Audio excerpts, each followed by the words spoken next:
Merci. Oh, allô. 1, 2. Bonjour. Ça marche? Oui, OK. Bien, bonjour tout le monde. Merci d'être présent. J'espère que la bière est bonne. Oui, OK. Super. Je présume que si vous êtes ici, c'est parce que vous avez réussi par finir vos récoltes. Oui, OK. Félicitations, good job. Je sais que ça n'a pas été un automne facile, mais on est là tout en un morceau. C'est parfait. Juste vous dire, il y a une caméra en arrière qui est en train de filmer. Si vous passez devant, bien, prenez garde. Là. Si vous passez devant, arrangez-vous d'être 100% dans le shot ou sinon, c'est aussi vous, parce que ça va paraître. Fait que c'est ça. Donc, oui, aujourd'hui, on continue le sujet un peu de la pérennité là, pour le secteur des grains. Évidemment, moi, je trouve ça le fun aujourd'hui parce qu'il y a différents groupes d'âge aujourd'hui. Ce qui est important, d'avoir des cédants et de la relève, si on veut continuer justement à avoir la pérennité du secteur, ça prend de la relève. On a une proportion qui est différente, évidemment, on le remarque, mais ça reste quand même que c'est important de faire, comme que ça a été dit aujourd'hui, on n'a pas le choix. Pour une pérennité, ça prend de la concession, d'un bord et de l'autre, évidemment. Donc, c'est un peu de ça qu'on va jaser aujourd'hui. Alexandre, bonjour. Bonjour. Ça va bien? Oui, toi? Ben oui. Super. Fait que c'est ça. Aujourd'hui, on va être 2 animateurs à poser des questions à nos invités. Donc, on va commencer avec les présentations. Luce, si tu peux te présenter en premier, s'il vous plaît. Bon, ben moi, c'est Luce Bisson. Je suis productrice agricole depuis 91 officieusement, mais 94 officiellement. On a commencé en production laitière, on avait des fraises aussi pendant 19 ans. Puis en 2014, on a vendu le coton, mon chum est allé travailler ailleurs et mon fils est arrivé sur la ferme. OK. Là a commencé les questions de transfert. À partir de 2014. 2014, OK, exactement. Fait que au moment que les vaches ont été vendues... En fait, on a fait une année, moi et mon fils, tout seul à la ferme, avec les vaches, puis c'était mieux pour la santé de tout le monde qu'on sépare, qu'on se départisse des vaches, on va dire, puis qu'on change de production. Parfait. Qu'est-ce que vous produisez sur la ferme? Fait que maintenant, on produit du grain bio, sans gluten, pour alimentation humaine. Fait que là, c'est comme le top de ce qu'on peut aller chercher comme qualité, avec les défis qui vont avec. Oui. Parce que vous avez quand même une production nichée. Là, Très nichée, mais on est dans un secteur, nous autres, où pas beaucoup d'unités thermiques. On est en bas de 2000 unités thermiques, fait qu'on n'a pas beaucoup de possibilités de culture. On n'a pas énormément de grande terre non plus. On cultive à peu près 150 hectares. Puis, il y a de la roche. Ah, oui. Fait que c'est ça. Il y a d'autres défis. Mais on possédait une semence de sarrasin de Tartarie chez nous depuis 91. C'est ce qu'on avait commencé avant d'acheter la ferme laitière. Et ça, c'est mon fils qui a reparti ça, cette production-là, puis remultiplié ça, parce qu'il n'y a pas de semenciers en Amérique du Nord qui vendent cette semence-là. Donc, on remultiplie la semence, puis on développe un marché de farine de sarrasin vert. Ça, c'est pas mal le noyau du projet Relève. Là. OK. Fait que du sarrasin de Tartarie, c'est la première fois que j'entends ça. Vous googlerez ça, vous allez voir. Ça. Là, il y a une différence avec le sarrasin noir habituel. C'est tout petit, c'est brun, puis ça devient verdâtre quand on le mélange avec un liquide. Fait qu'on appelle ça communément du sarrasin vert par chez nous. Pour faire des bonnes galettes de sarrasin, ça? On fait des tire-liches avec ça. Des comment? Des tire-liches. Ça aussi, on va aller chercher. Puis on fait du pain de sarrasin. OK. C'est ça. Y a-t-il des avantages, le sarrasin vert, par rapport à un sarrasin normal? Il est plus... le goût est différent. C'est plus doux comme goût. Okay. Ça goûte plus la noisette, on va dire. Puis le goût est moins... la texture est moins rugueuse. En fait, c'est le même sarrasin qu'ils utilisent au Nouveau-Brunswick pour faire des plats. Mais la façon dont on le fait moudre par ici, il reste plus de résidus dedans. Là. Il est moins édulcoré, là, je ne sais pas comment dire. Il est moins filtré, on va dire. Là. Fait que, je pourrais en dire long là-dessus. Parce que c'est une histoire. Nous autres, on a le même grain depuis 1959 dans notre famille. On avait racheté de la semence en 91, puis on a su par un concours de circonstances un peu inouï que c'était la même semence depuis 59 de la personne qui l'avait cultivée dès le départ dans notre région. Mais on n'est pas les seuls. Il s'en est fait au Bas-Saint-Laurent, il s'en fait près de Thetford, un peu dans l'Estrie, puis tout ça, mais ça s'est perdu avec les années. Fait que la relève mise là-dessus pas mal aussi. Ça s'est perdu à cause du marché? Parce qu'il n'y avait pas de semencier. On pense qu'il c'était pas offert comme grain. Fait que ça s'est éteint de sa belle mort, ou presque. OK. Intéressant. William? Oui. Bonjour. Bonjour. Donc, moi, c'est William Overbeck. Je prends la relève d'une ferme de grande culture à Saint-Hyacinthe. On est la 3e génération. Je la reprends avec mon frère. Mon grand-père est arrivé là, des Pays-Bas là, dans les années 50 environ. Puis, il a pris... c'est ça, il a développé tranquillement la ferme. Mon père s'est greffé à l'entreprise dans les années 80, puis ils ont agrandi. Puis là, aujourd'hui, on cultive maïs, soya, céréales là, sur 530 hectares environ. Puis, c'est pas mal ça. On tous occupés avec des emplois à l'extérieur en plus qui font en sorte qu'on est bien occupé tout au long de l'année. Là. Parfait. Super.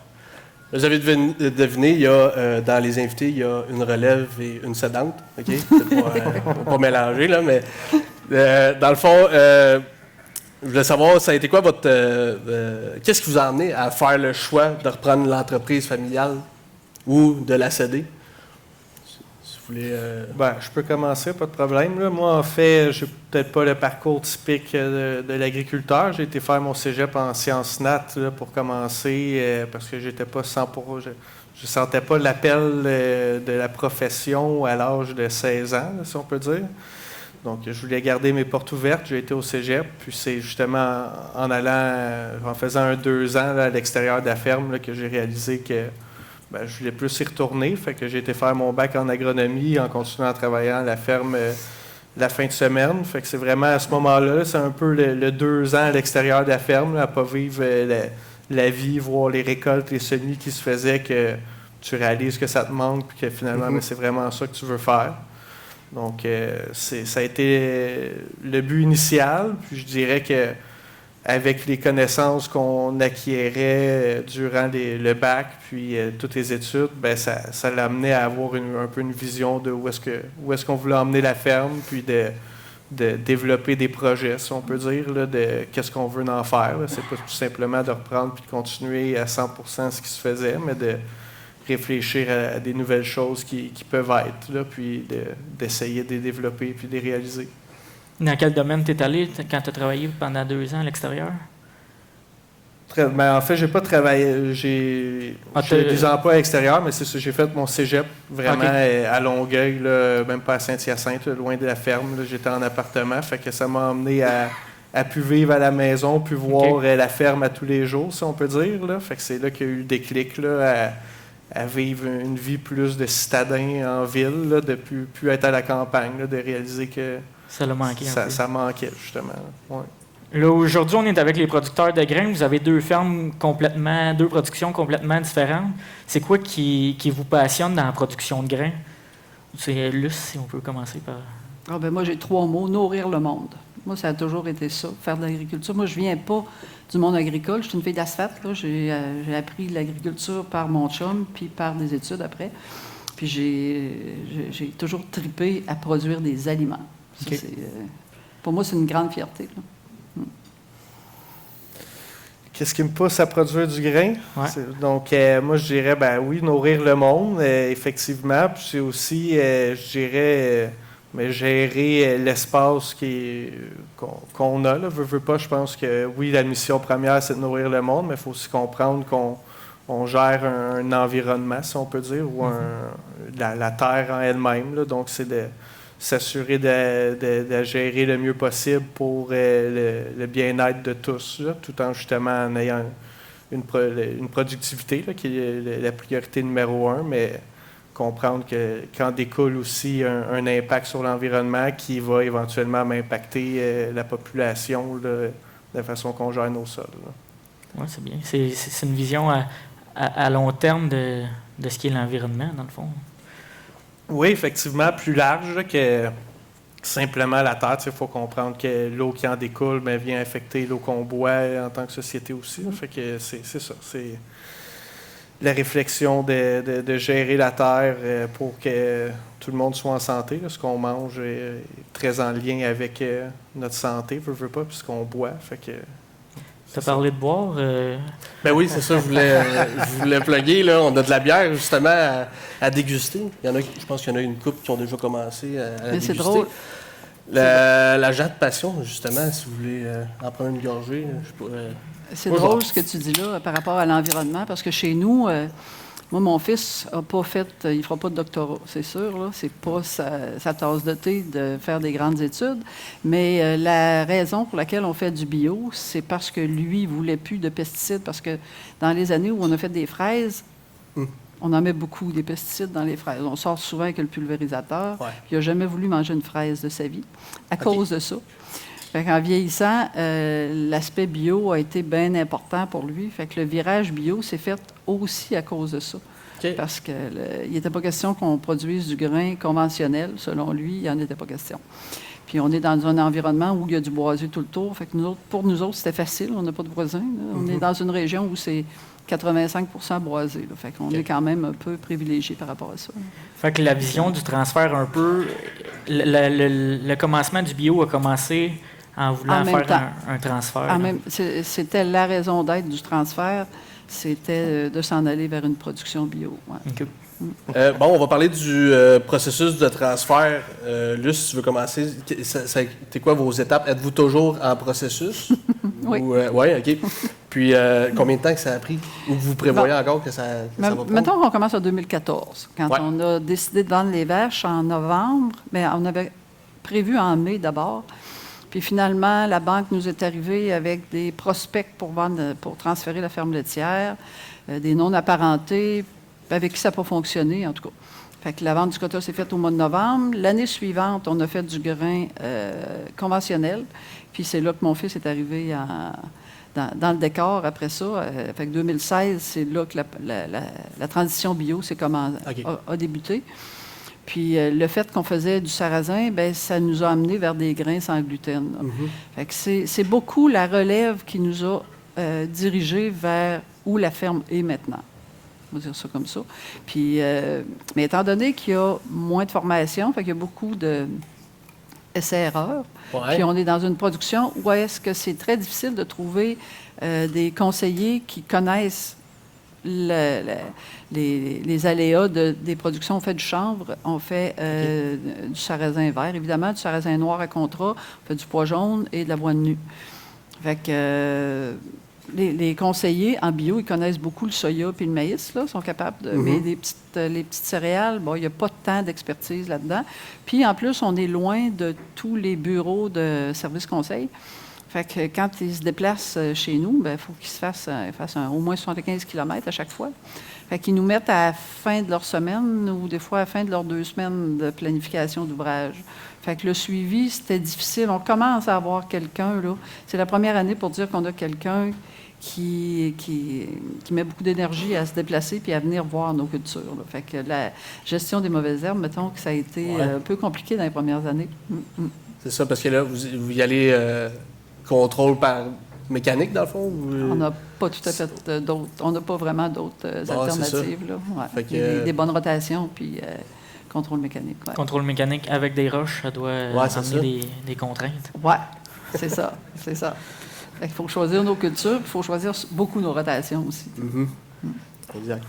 Puis, la continuité, là, est-ce qu'il y a une relève sur la ferme? Comment Non, ça... là, il y a 2 ans, il est arrivé une 2e relève. Oh, OK. Ouais. Nous autres, on a 4 enfants, 3 filles et un gars.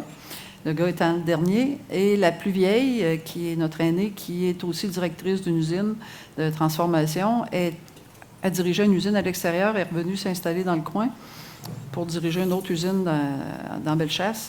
Puis elle a décidé qu'elle prenait des parts dans l'entreprise. Mais ils ont développé, elle et son frère ont développé une autre production connexe, qui est la production de bœuf à l'herbe, OK. sur des petites surfaces, sur des terrains qui sont moins propices pour faire des grandes cultures. Du grain, Fait qu'on récupère les pâturages là, qui sont intéressants pour faire du bœuf à l'herbe. Fait qu'on achète.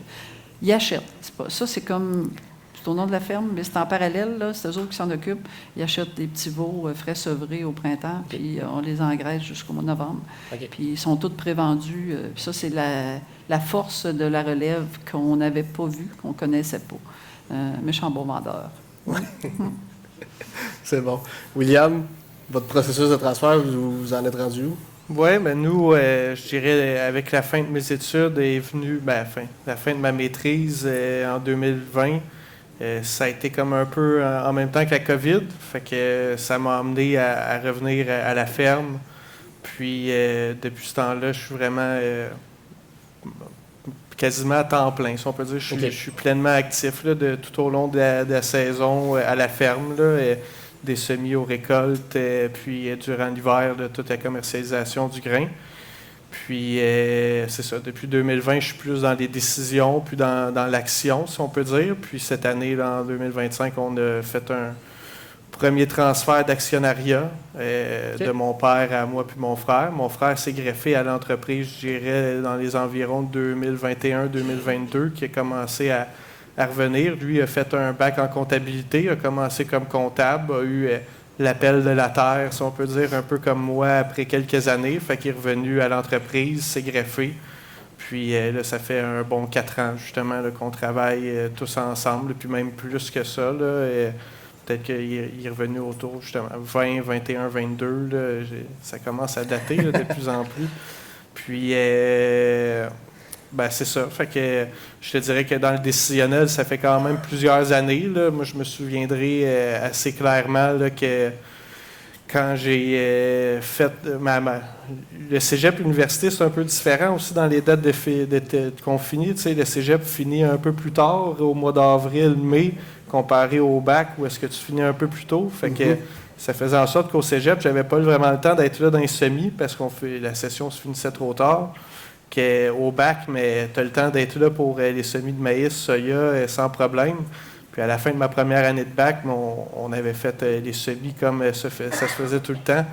Puis à la fin, mon père m'avait dit, si tu penses à des choses qu'on peut améliorer, emmène-les, puis on va les faire tranquillement. Puis depuis ce temps-là, justement, au début, tu sais pas trop, là, c'est beaucoup d'apprentissage, puis tu n'as pas nécessairement de nouvelles idées, mais à chaque année, tu as les nouvelles connaissances à l'école, tu as comment tu gères la ferme, puis tu réalises que d'autres façons de faire. Puis, c'était en 2015, là, ça, cette première année de bac-là, puis vraiment participer au semi à 100% comme relève, là, puis d'avoir plus de responsabilités.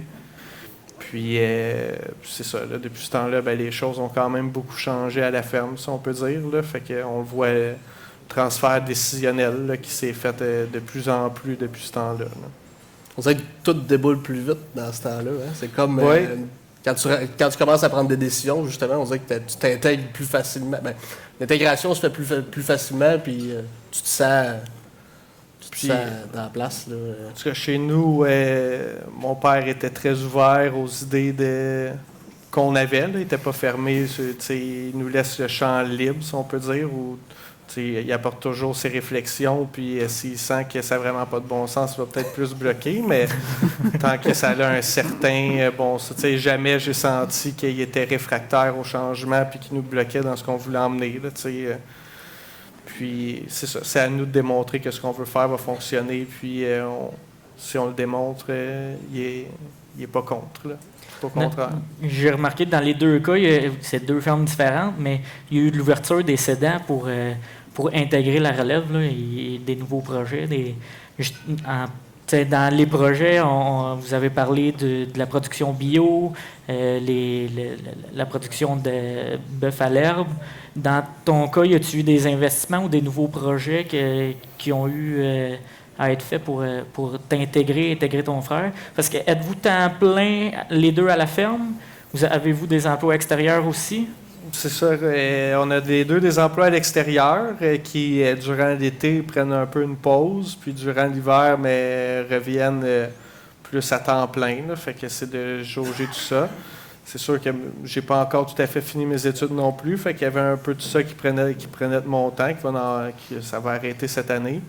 Puis, c'est ça. Moi, j'ai un emploi à l'extérieur là, pour un producteur d'engrais foliaire. Donc, je travaille pour cette compagnie-là. Puis, durant l'été, ça prend un peu de mon temps. Durant l'hiver, ça prend pratiquement tout mon temps. Puis, c'est sûr que j'apporte justement beaucoup une vision où est-ce qu'on change nos façons de faire. Pour l'instant, ça a un peu changé les cultures qu'on produit, mais pas énormément non plus. On reste toujours majorité maïs-soya. On a peut-être emmené un peu plus de céréales à travers les céréales d'automne, mais c'est pas un grand changement comme partir une production de bœuf à l'herbe ou d'aller dans la production de différents grains plus de spécialité qui, selon moi, pourrait être très intéressant. C'est quelque chose que j'aimerais amener éventuellement, mais on prend les opportunités au rythme qu'elles arrivent, si on peut dire, là, puis on a d'autres défis. Puis pour l'instant, c'est ça, ce que j'ai beaucoup amené avec mon frère, c'est des céréales d'automne, puis un travail réduit de sol, puis des cultures couvertures qui prennent beaucoup, beaucoup plus de place là, que ce que ça pouvait être auparavant. C'est sûr qu'on essaie de travailler un peu aussi sur des travaux à forfait à l'extérieur de la ferme, là, avec notamment là, tout ce qui est drone agricole et épandage par drone. Tout ça, c'est des idées qui ont été apportées justement pour pas combler votre temps, mais emmener des revenus de plus à la ferme pour justifier votre arrivée, dans le fond. Oui, parce qu'on s'entend que à ce jour, si on est 2 personnes qui se greffent à l'entreprise, c'est pas économiquement viable de se dire qu'on va doubler la superficie, puis qu'on va acheter des terres, puis qu'on va réussir à le rentabiliser. Là. C'est pas en produisant du maïs puis du soya qu'on va y réussir. Et puis, je pense que dans les cultures qui restent illégales, il n'y a pas grand-chose qu'on peut faire qui vont rentabiliser tout ça. Là. Fait que c'est un peu la réflexion qu'on a, c'est de grandir de l'intérieur, puis de, agrandir un peu les terres. Là. On a acheté quelques terres là, dans les dernières années, mais on n'a pas les mêmes projets de grandeur que quand mon père s'est intégré dans les années 80 puis qui ont plus que doublé l'entreprise. Là, on peut pas réussir. Mais la superficie de terre, je veux dire, on peut pas penser faire ça de façon réaliste en 2025. Oui, c'est un enjeu, c'est une réalité qu'on a aujourd'hui. Mm-hmm.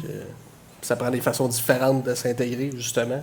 Puis, dans les défis du transfert, là, ça a été quoi votre ou les plus grands défis que vous avez dû à faire face?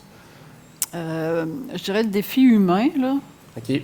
de s'adapter au désir de la relève. Là. Ça, c'est le choc des générations. Je pense que c'est pour tout le monde. Là. Et nous autres, on travaille d'une telle façon. Mon chum, il ajuste ses machines d'une telle façon. Puis, nous autres, on a appris à vivre beaucoup, beaucoup avec la température. Bon, tantôt, le monsieur, la première conférence après-midi, le monsieur parlait de la génération, comment il disait ça, bienveillante. Là. Et, nous autres, on faisait 70 heures, 80 heures par semaine. On a fait ça tout le temps. Puis c'était correct, là, tu sais. La nouvelle génération, ça prend un petit peu plus de congés. Puis, bon, mon gars, c'est un artiste en plus. Fait qu'il joue de la musique. Fait que c'est un gars qui vit de soir, tu sais. Fait qu'on a bien de la misère à fitter nos horaires. Moi, je me lève tôt. Moi, à 5 heures, je suis levé, mais lui, il dort à 5 heures. Ça fait pas longtemps qu'il dort. C'est ça. Non, on fait des blagues avec ça, mais sérieux, là, nous autres, on a appris à vivre avec la température. Fait que là, la météo, dans le temps des cultures, là, c'est comme... C'est notre poste préféré, là, tu sais, on est tout le temps là-dessus, là. Lui, il est moins stressé un peu, c'est la température, puis c'est pas grave, tu sais, on va y arriver pareil. C'est sûr qu'on y arrive pareil, mais on vit du stress. Ouais, c'est ça. Il y a des défis là, de perception des choses là, qui est différente. On avait un autre défi qui était organisationnel par rapport au financement puis à la structure financière de l'entreprise, on va dire ça comme ça, parce qu'après avoir vendu le quota, on a monté des silos, un élévateur, puis un peu de machinerie. On aurait pu tout payer ce cash, là, mais sauf qu'on a décidé que la ferme, il fallait qu'elle soit autonome. Là. Fait que ça a des dettes, la ferme. Puis je pense que c'est correct. 10 ans plus tard, je suis encore convaincue qu'on a fait le bon choix. Parce que ça nous aurait fait faire probablement des dépenses qu'on n'aurait pas bien analysées. Moins justifiable. Oui, c'est ça. Fait que ça aussi, des fois, c'est une source de friction, en tout cas, de discussion, on va dire, là, mais bon. Mais on apprend, hein? On apprend à se connaître, puis nous autres, on apprend à délester des choses, puis ben, les enfants apprennent à prendre des responsabilités par rapport à ça aussi. Tu en as parlé un peu aussi des... On en fait, veut pas des erreurs, il faut les accepter. Il faut être capable, étant antécédent, d'accepter que la relève va faire une erreur, puis il faut essayer les choses en même temps. Il faut en essayer, puis justement, c'est ça qui peut arriver. Là, mais quand on a acheté la ferme laitière de mon beau-père en 1994, quand on prend la peine d'y repenser, là, on a fait des erreurs, nous autres aussi, puis mon beau-père, il nous regardait aller, puis il n'était pas toujours content de ce qu'on faisait. Là. Puis finalement, on est encore là, tu sais, fait qu'il faut croire que c'était pas si pire, là. Ouais. C'est ce qui est moins évident, parce que des fois, aujourd'hui, avec le contexte financier, les erreurs ils peuvent rapidement coûter cher, mais on n'a pas de moins en moins de marge, dans le fond, là, pour des erreurs. C'est ça qui ça rajoute un stress, là, évidemment.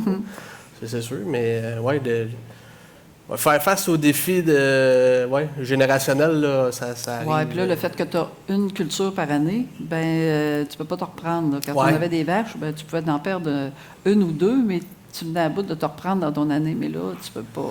One-shot deal. Non, on a eu un événement à un moment donné, il y a 3 ans, là, qui nous a rentré dedans pas mal. Là, Okay. Là, on se relève de ça, mais c'est ça. Mais des choses qui arrivent, là. Ouais, ça a été un gros enjeu pour vous. Là. C'est ça. Dans votre cas, à vous, est-ce que la relève travaille à temps plein sur la ferme ou ils ont des emplois à l'extérieur aussi? Ils ont tous des emplois à l'extérieur. Puis est-ce que c'est à venir qu'ils vont trouver de quoi à temps plein sur la ferme ou ça va probablement être tout le temps? Le projet est qu'au moins un des deux travaille à temps plein sur la ferme. Là. L'autre relève garde sa job ailleurs, là, parce que c'est plus intéressant aussi, là, mais elle amène une autre vision puis d'autres compétences là, complémentaires à son frère. Là. Puis ça, c'est entendu, c'est accepté par les deux. Les deux sont d'accord que ça soit ici. Oui, bien là, ça fait 2 ans, puis ça fait 2 ans qu'ils se challengent, là, les deux. Là. Okay. C'est intéressant pour ça, puis il y a beaucoup de respect entre les deux. C'est différent que parents-enfants. Frères et sœurs, hein, la relation n'est pas pareille. C'est ça, ils se challengent. Avec nous autres, c'est plus de l'ostinage, là, mais avec... Ben voyons. C'est comme ça, ou comme ça, c'est pas pareil. Je sais pas, il y a du monde qui rit dans la salle, là, probablement. Je pense que c'est pareil partout. On n'est pas différents. Puis, avez-vous eu, on parle de challenge un peu comme ça, avez-vous utilisé des outils ou de communication pour vous aider là-dedans? Oui, on a fait affaire avec des conseillers là, en transfert de ferme là, pour faire des communications parents-enfants, puis faire, monsieur nous a parlé tantôt dans ces 7... les analyses biométriques ou je sais pas quoi, là, j'ai oublié le nom, là, on a fait ça aussi. Psychométrique, bon, c'est ça. Puis on a, là, il est ressorti des éléments qui étaient bien drôles. Des fois, on comprend pourquoi sur certaines affaires, on ne s'adonne pas ensemble. Là. On est comme trop pareil ou trop différents. En tout cas, ça dépend des cas. Là, mais ça éclaire, on va dire. Ça permet de comprendre les réactions des autres. Ah oui, ah oui. Toi, William, as-tu eu des appréhensions quand tu as voulu reprendre l'entreprise par rapport au cédant de la ferme? Des craintes un peu? Pas vraiment. Je dirais que ça s'est fait de façon naturelle un peu. Là, et puis, chaque chose est en son temps. Puis, comme je l'ai dit, la porte était là pour apporter des nouvelles idées. Puis, on était reçus dans l'acceptation. Pas eu vraiment d'ostinage. Là, puis, effectivement, c'est plus entre frères qu'on se challenge puis qu'on essaie de trouver les meilleures idées possibles, si on peut dire. Là. Puis, je dirais que tout ça s'est fait un peu de façon naturelle. Il n'y a jamais eu de grande appréhension. Tu sais, c'est pas dans le transfert plus que dans les conditions économiques de la ferme en elle-même. Là. C'est pas le transfert d'entreprise qui crée des challenges, des appréhensions, mais plus justement le prix des terres élevé, le prix des grains qui ne génère peut-être pas la rentabilité désirée, qui fait en sorte qu'on peut vivre du stress ou que c'est plus difficile, mais c'est pas vraiment dans le transfert. On a toujours eu une bonne relation entre mon frère dans la famille, nous avec notre père, ça a toujours bien été, ça continue de bien aller à travers l'entreprise. Puis, c'est sûr qu'on on s'est fait un peu aider dans tout ce qui est transfert d'actionnariat. Fait ça en bonne et due forme, si on peut dire, là, avec un club conseil qui venait parler du côté humain pour commencer, puis éventuellement mais le côté plus économique. Puis les choses se sont faites rondement, si on peut dire. Puis je pense qu'on est tous des gens qui n'aiment pas le conflit de façon particulière. Là. On cherche à plaire, puis on va beaucoup être dans le compromis pour justement trouver des solutions qui plaisent à tout le monde. Puis On va jamais s'ostiner puis chialer après puis dire que non, c'est mon point qui est meilleur que le tien, puis sans apporter aucune réflexion qui le prouve, si on peut dire. Là. Donc, de nos natures comme ça fait en sorte qu'il n'y a pas vraiment de tension. Là. C'est sûr que quand chacun a fait des journées de 16-20 heures dans les récoltes, à un moment donné, les tensions sont là, mais c'est pas vis-à-vis un l'autre, c'est peut-être plus vis-à-vis le manque de sommeil. Là. Fait que, c'est ça. Les choses se passent bien. Je ne dis pas qu'on jamais aucun mot chialage, si on peut dire, mais une fois bien reposés, les mots sont disparus, si on peut dire. Ouais, c'est ça, les gros mots. Ouais, des fois, c'est sur le coup. Puis après ça, Je pense dans votre cas, les tâches de chacun, vous avez chacun vos forces, dans le fond, vous avez 2 profils différents qui se complètent beaucoup sur la ferme, dans le fond. C'est sûr que mon frère, comme j'ai dit, là, a fait plus des études en comptabilité, gestion des affaires, moi plus en agronomie. Donc, on a des tâches, mais des compétences, je devrais dire, très complémentaires qui font en sorte que on apporte chacun une vision, puis on se rejoint dans tout ça. Puis dans le day-to-day, ben, on a chacun notre secteur d'activité, si on peut dire, là, où est-ce que mon frère, est le leader, si on peut dire, dans la commercialisation des grains, moi plus dans l'achat des intrants, puis comment est-ce qu'on les applique dans les champs. Fait que je dis pas qu'un n'est pas consulté dans le sujet de l'autre, tout au contraire, là, on discute toujours ensemble avant de prendre des décisions, mais reste que je pense que si on veut que tout aille bien, ça prend, veut pas un leader dans tous les domaines, puis il faut que les choses soient réparties. On ne peut pas dire qu'un va être le leader dans tout, puis que l'autre va toujours suivre. Puis, fait que je pense que pour l'instant, on se divise les tâches de façon qu'on juge équitable, puis tout le monde est d'accord avec ça. Puis si à un moment donné, les tensions arrivent, qu'on sent qu'un prend plus de place que l'autre, mais je pense qu'on en discute, puis qu'on réévalue le tout assez rapidement. Là. Le but étant justement de miser sur la communication le plus possible, puis que quand on sent qu'il y a une tension, mais qu'on en parle, on n'a pas nécessairement des rencontres cédulées à toutes les semaines ou les mois, mais on essaie de parler ensemble le plus possible. On se voit pratiquement tous les jours. L'été, on se voit tous les jours. L'hiver, peut-être un peu moins, mais n'empêche que quand on sent qu'il y a un sujet qui doit être discuté, on essaie d'en discuter le plus rapidement possible. Là. Pas laisser traîner les choses. Puis, Non, au moins l'exprimer, puis les laisser en suspens le temps que chacun en pense de son bord, puis revenir éventuellement pour en parler face à face comme il se doit. Là. Ouais, c'est ça. Je connais des places qu'eux autres, c'est le café le matin, il se prend toute la gang. Les employés, puis les propriétaires, puis je trouve c'est une belle façon de faire. Oui, même s'ils sont dans le rush des récoltes ou de quoi, soit que le temps du café va être écourté, mais ils prennent le café à chaque matin, toute la gang ensemble. Des fois, c'est juste des petites affaires. Hey, en passant, telle chose, fais attention le prochain coup. Le fait de s'en jaser à chaque fois, rapidement, et non garder ça puis de faire un effet de boule, là, que tout s'accumule, puis à un moment donné, ça sort one shot. Mais je trouvais que c'est une belle façon de faire, de tout le temps garder une communication. Puis là, ils le forcent de même. Ils sont dans le garage, puis hey, c'est l'heure du café, le café est prêt, quelqu'un qui est arrivé 5 minutes plus tôt, puis il est parti le café. T'sais. Mais elle est importante la communication là, dans ces temps-là. Là. Puis même dans les roches. Des fois, à go, on n'a pas le temps, il ne faut pas niaiser. Ouais, mais elle peut faire sauver du temps pour plus tard, des fois. Là. 5 minutes de café peut sauver bien du temps ou bien des chicanes à la fin de la journée. Oui, c'est ça, exact. Puis justement, Luce, le partage des responsabilités, comment que ça s'est fait? Est-ce que ça a été naturellement ou vous avez dû prendre des décisions avec tous vos enfants? Je te dirais que ça s'est fait graduellement. OK. Ça s'est fait graduellement. Pour les questions d'opération, c'est sûr que Gabriel prend plus de place que moi ou que mon chum, mais il y a des fois, il faut s'ajuster, évidemment. Pour la question de la gestion de la ferme, de la comptabilité, là, c'est un autre défi. Là, on a deux là, on rentre dans le technique, là, mais on a 2 licences de 6 gars, là, une moi puis l'autre mon gars. Là. Fait que lui fait la facturation pour... parce qu'on fait beaucoup de mise en marché là, pour le grain qu'on fait. On fait faire de la farine, puis on fait des produits, la préparation à pain puis la préparation à tire-liche. Fait qu'on fait c'est lui qui vend ça. On a une 50-60 points de vente, je ne sais pas trop. Fait que lui, il fait la facturation de ça, mais c'est moi qui fais les dépôts. Puis en tout cas, fait que faut qu'on se parle souvent par rapport à ça.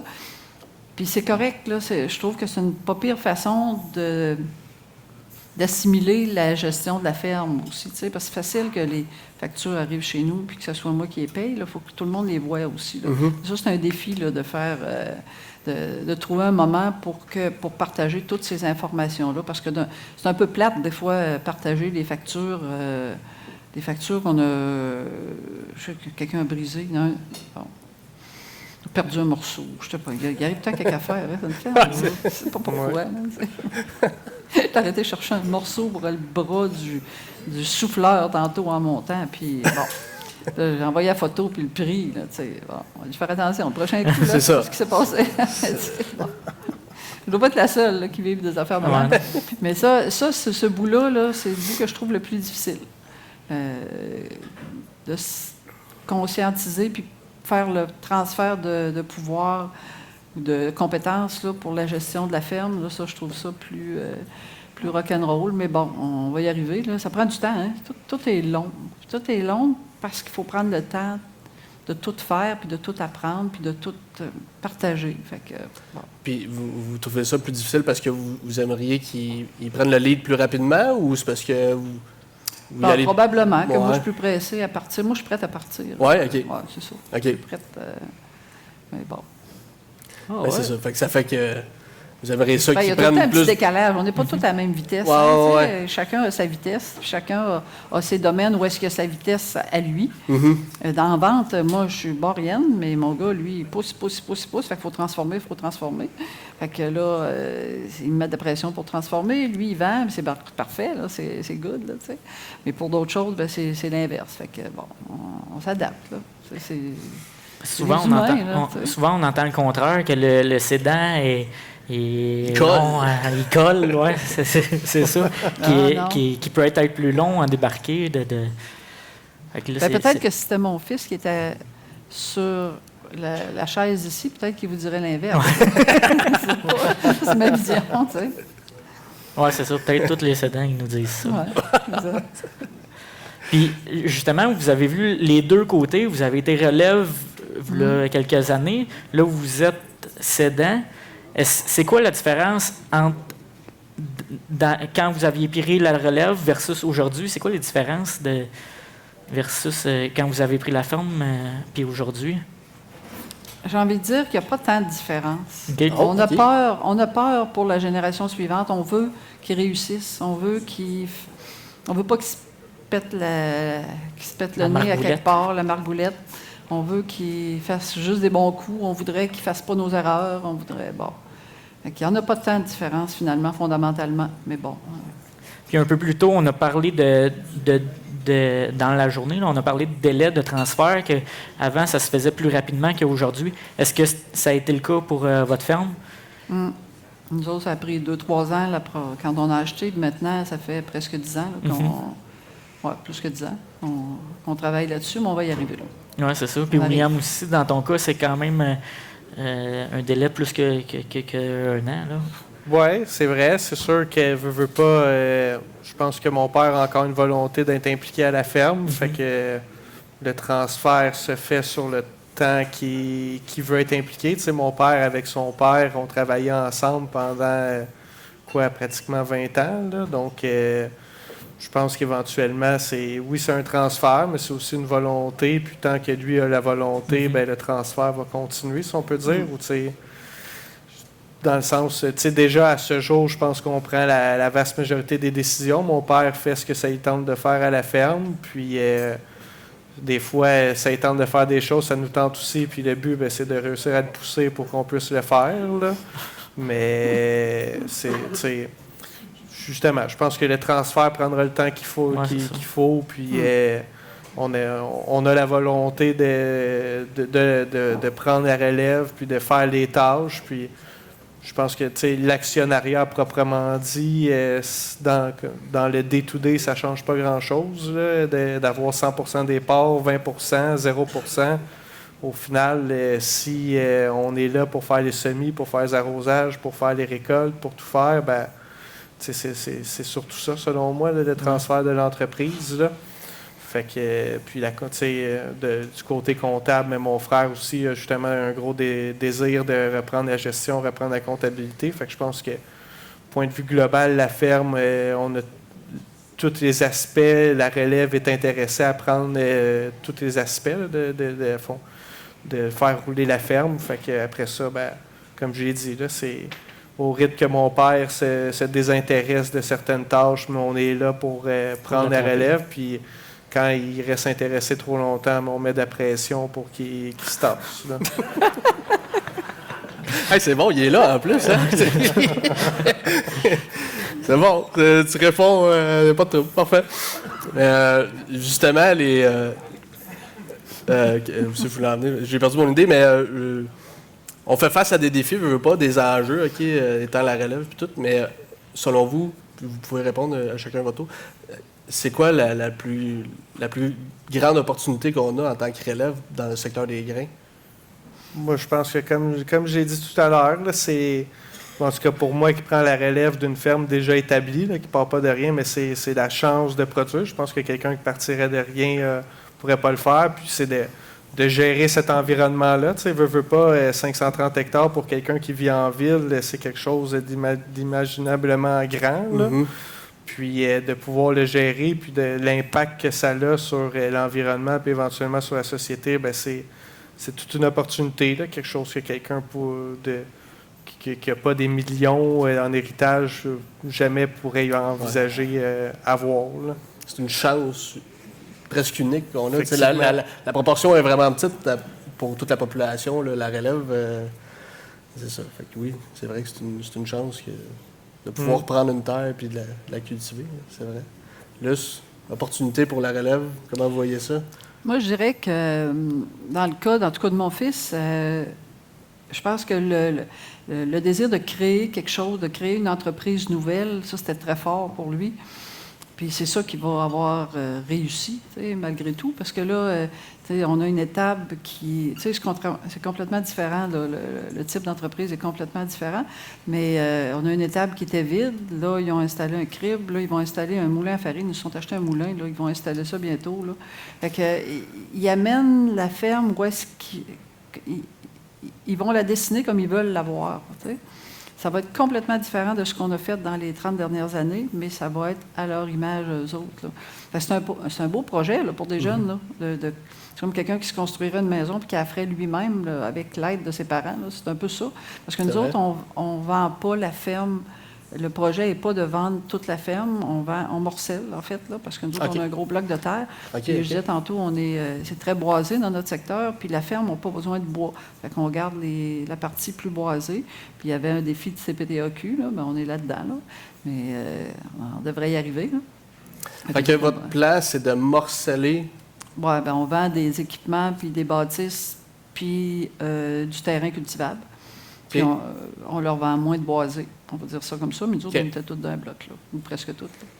Fait que, on a des petits défis, mais ça, regarde, on va y arriver. Si vous n'avez pas de défi, ça serait plate. Ah, c'est ça. Mais chacun a son modèle, hein, il n'y a pas deux modèles pareils. Là. Ah non, c'est ça. Et ça va leur permettre d'avoir une entreprise vraiment à leur image. Là. Ça doit être génial. Là. Je me mets dans la peau des jeunes, là, puis c'est méchante fierté là, de créer quelque chose que tu voulais, que tu rêves, puis que tu imagines d'une journée à l'autre, là, que tu transformes à ton image, là, c'est wow, là.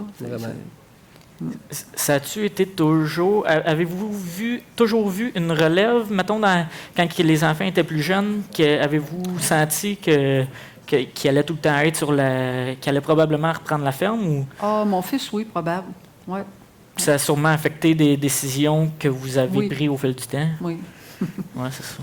Toi, ça a-tu été tout le temps clair dans... Ben, il y a eu le 2 ans qui a confirmé, mais tu as tout le temps aimé Ouais, ben, je dirais quand j'étais au primaire, secondaire, l'idée était toujours là. Et je pense que très jeune, justement, je me voyais beaucoup être agriculteur. Éventuellement, tu sais, toutes les portes sont ouvertes, c'est difficile de choisir. Je pense que, justement, rendu en secondaire 5, j'avais peut-être pas la clarté de savoir où j'allais être producteur. Fait que je me suis gardé les portes ouvertes. Mais c'est ça, là, quand même, là, rendu à 17-18 ans, j'avais la vision là, l'appel, si on peut dire. Puis le retour s'est fait relativement vite. Là. Je pense que quand je regarde des amis ou autres, souvent, il y a quand même une phase plus prolongée là, à l'extérieur de la ferme avant d'y revenir. Là. Fait que personnellement, je juge que justement, là, revenir à dire qu'on veut prendre la relève rendue à 17 ans, c'est quand même assez tôt pour se dire qu'on comprend que c'est ce qu'on veut faire. Là. Puis par rapport au transfert, dans les 10 prochaines années, avez-vous établi un plan? Avez-vous fait quelque chose pour transférer plus sur la ferme? C'est ça. Je dirais pas qu'on a un plan complet comme qu'on a pu entendre plus tôt aujourd'hui. Là. On a fait une première étape justement de transfert d'actionnariat pour... je dirais principalement là, avoir accès aux subventions puis tout ça pour la ferme, là, d'être officiellement reconnu comme relève. Là, c'est un peu particulier. Travailler toute l'année à ce qu'on pourrait dire être temps plein à la ferme, mais sans nécessairement être considéré comme relève parce qu'on n'a pas d'action proprement dit, qu'on a réglé ce problème, cet enjeu-là, si on peut dire, cette année. Puis ça va être à réfléchir justement une deuxième phase de transfert. Là. On n'a pas de plan à proprement dit pour l'instant. À la fin, justement, au cours des démarches là, qu'on a faites cette année, ça a été quelque chose qui est revenu souvent, là, de se dire ça va prendre éventuellement une deuxième phase, puis peut-être une troisième phase, puis mettre ça au clair. Puis c'est pas dit maintenant, mais c'est sur la tête de chacun. Je pense que tout le monde y réfléchit puis comprend comment l'emmener. Il y a certainement, veut pas, la part de nous, on est 4 enfants, on n'est pas juste 2. Fait que, tu sais, je pense que c'est propre commun à tout le monde, là, des enfants à l'extérieur de la ferme, comment est-ce qu'on voit une gestion équitable de la ferme, là. Tu sais, c'est pas la juste valeur marchande qui est séparée à part égale entre tout le monde. C'est ça, tu sais, c'est la fin d'entreprise ou la fin d'une grosse partie, là. Fait que c'est de réfléchir justement à tout ça, puis de trouver quelque chose qui est équitable, puis qui convient à tout le monde. Puis, tu sais, les deux qui ne sont pas sur l'entreprise en ce moment, si éventuellement ils ont un changement puis qu'ils veulent venir sur l'entreprise, il faut réfléchir possiblement s'ils voudraient s'intégrer.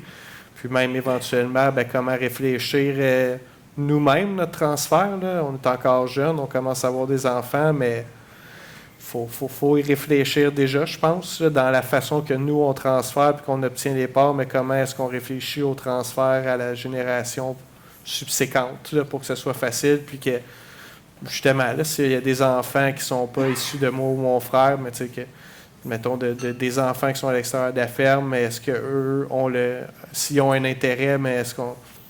Je vois pas pourquoi ils ne pourraient pas revenir à la ferme, là, tu sais, ils veulent pas, puis fait que c'est un peu toutes ces réflexions-là qu'il faut prendre en compte, puis essayer de trouver des façons qui font en sorte que le transfert se fait facilement, si on peut dire, puis qu'il n'y a pas de problème. Puis surtout, justement, quand il y a le décès de la partie cédante, là, c'est dans le testament, puis tout ça, que les choses, des fois, peuvent se compliquer. Là, qu'il faut justement réfléchir à tout ça pour que les choses se fassent facilement, puis qu'il n'y ait pas de grands enjeux ou que ça traîne sur très longtemps suite au décès, puis que justement, que les choses se fassent rondement.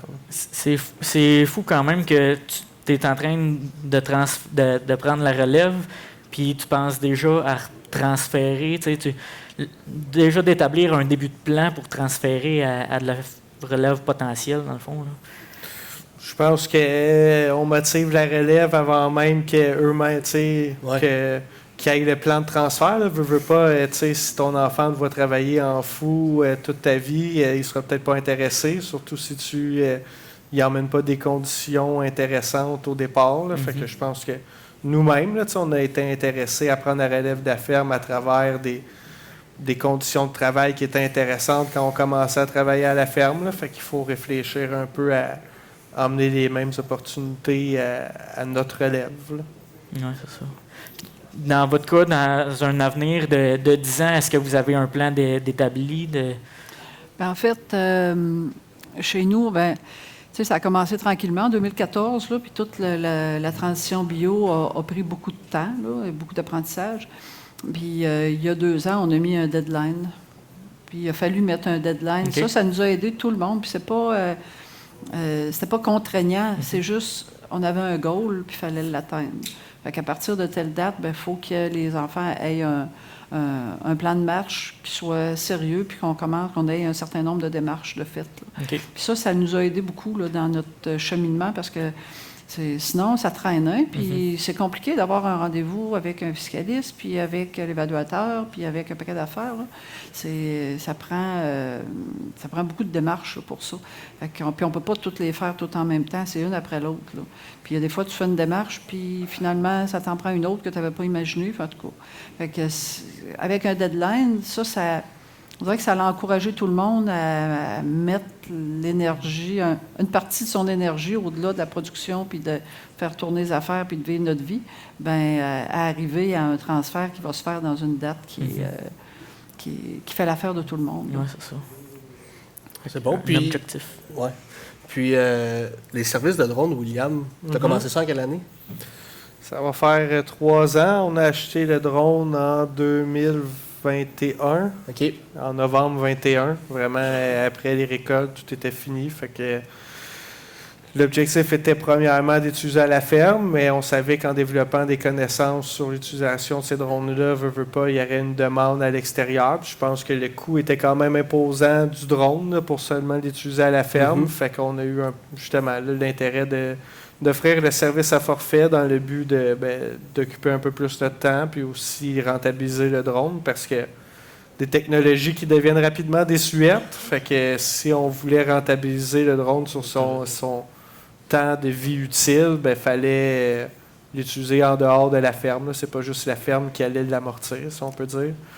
Donc, on a commencé en 22, on a monté notre offre de service, on s'est fait connaître à travers des partenariats avec des distributeurs d'intrants en étant Expo Champs, puis éventuellement au Salon d'agriculture. Puis là, c'est ça. Là, à chaque année, on a une certaine croissance. Je pense que le monde du drone agricole se fait de plus en plus connaître. Là. En 2021, quand on a commencé, les gens voyaient plus ça comme un jouet, en riaient quasiment. Là. Puis, je pense qu'à force de se faire connaître, de plus en plus de gens prennent ça au sérieux, puis voient l'intérêt.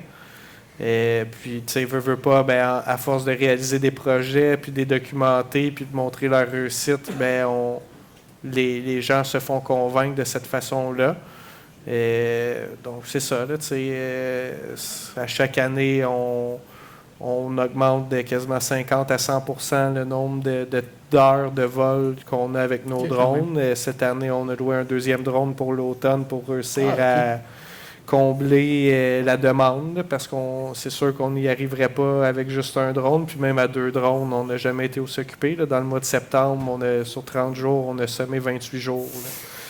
Fait que la plupart de ces 28 jours-là, c'était des 13, 14, 15, 16 heures d'ouvrage. Là. Fait que c'était. Ça en est chargé de la batterie dans cette journée-là? Décharger la batterie, charger de la semence. Là, notre plus grosse journée, on a épandu 10 tonnes de céréales là, dans une journée. Là. Fait que quand on se dit que c'est à coût de 50 kilos, là, 10 tonnes, ça fait pas mal de semences, pas mal de vols, là, veut pas. Là. Mais c'est ça. Puis le monde du drone avance rapidement. Je pense que notre planification, justement, de le changer relativement rapidement, elle donne bien, parce que là, on a acheté notre 2e drone cet automne, parce que, justement, un nouveau drone est arrivé, plus efficace. Ça fait en sorte que, si on veut rester aussi efficace que la compétition qui devient de plus en plus présente, mais veut pas, faut s'équiper avec les dernières technologies. Puis, c'est ce qu'on fait, puis on monte nos plans d'affaires, si on peut dire, en conséquence de le rentabiliser sur ce qu'on juge être sa vie utile là, du drone. Puis, si je me fie justement là, à ce qu'on voit depuis, moi je m'intéresse aux drones depuis, je dirais, fin 2019. Là, puis c'est un peu à ce moment-là que les premiers drones agricoles qui font des pendages sont devenus plus monnaie courante. Là. Je dirais qu'à chaque 3 ans vient une nouvelle technologie qui rend quasiment totalement désuète les anciennes technologies. Là. Fait que, nous, on a acheté un T40, un Agras T40 qui avait 50 kg de charge. Il y a eu le T50 qui est sorti 1 an plus tard qui avait encore 50 kg de charge. Puis 2 ans plus tard, ben là, le T100 est arrivé qui avait 100 kg de charge. On comprend qu'avec le T100 à 100 kg, ben, le T40 et le T50 deviennent de deuxième classe, si on peut dire. Là. Fait que quelqu'un qui veut faire du forfait, charger les meilleurs prix à ses clients, mais il veut pas, ça lui prend les versions la plus efficace, si on peut dire. Puis, comme je dis, c'est à chaque 2 ans, 3 ans, là, il y a un nouveau modèle qui sort. Fait qu'il faut réussir à être dans cette efficacité-là. C'est sûr qu'il y a tout aspect législatif qui contraint aussi un peu. Là. Je sais que vous en avez déjà discuté avec Olivier là, de OGIAG qui, lui, vend les drones.